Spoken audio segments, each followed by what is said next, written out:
নজর আছে এই মুহূর্তে হাওড়ার দিকে আমরা, যেখানে ছাতা কারখানা বিধ্বংসী আগুন, জগৎবল্লভপুরে কারখানায় আগুন খবর পেয়ে ঘটনাস্থলে পৌঁছে যায় দমকলের 7টি ইঞ্জিন। 4 ঘন্টার চেষ্টায় নিয়ন্ত্রণে আসে আগুন, তবে ততক্ষণে পুড়ে ছাই হয়ে যায় গোটা কারখানা, সমস্ত জিনিসপত্র। সেই ছবি দেখতে পাচ্ছেন আপনারা, গতকাল রাতের ছবি দেখাচ্ছি, ঠিক যে সময় আগুন লাগে সেই মুহূর্তের ছবি। একেবারে দাউ দাউ করে আগুন জ্বলছিল সেই মুহূর্তে, একেবারে পুড়ে খাক সবকিছু।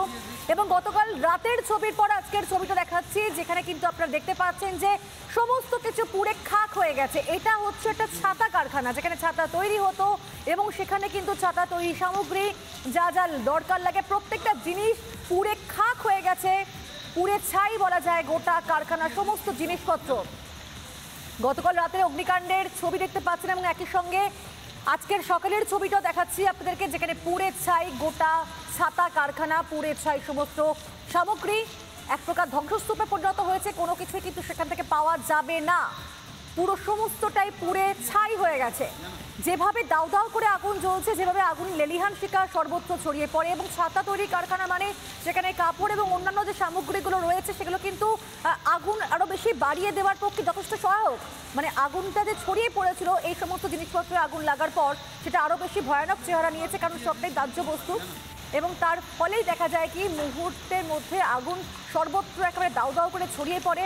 লেলিহান শিখা পুরো দেখতে পাচ্ছেন আপনারা, এবং সকালের ছবিটা দেখলেই বুঝতে পারবেন যে কি ভয়ানক ছিল রাতের সেই দৃশ্য।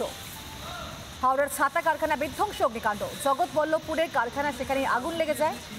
খবর দেওয়া হয় দমকলের 7টি ইঞ্জিন সেখানে দ্রুততার সঙ্গে আগুন নিয়ন্ত্রণের জন্য কাজ করে, একেবারে যুদ্ধকালীন তৎপরতার সঙ্গে কাজ করতে থাকেন দমকলের আধিকারিকরা। কিন্তু ততক্ষণে সমস্ত কিছু পুড়ে শেষ হয়ে যায়, একেবারে যা যা সামগ্রী সেখানে রয়েছে, এবং একই সঙ্গেই ছাতা কারখানা মানে সেখানে সেটা তৈরি করার যা যা দরকার সবটাই কিন্তু পুড়ে গিয়ে ছাই হয়ে যায়।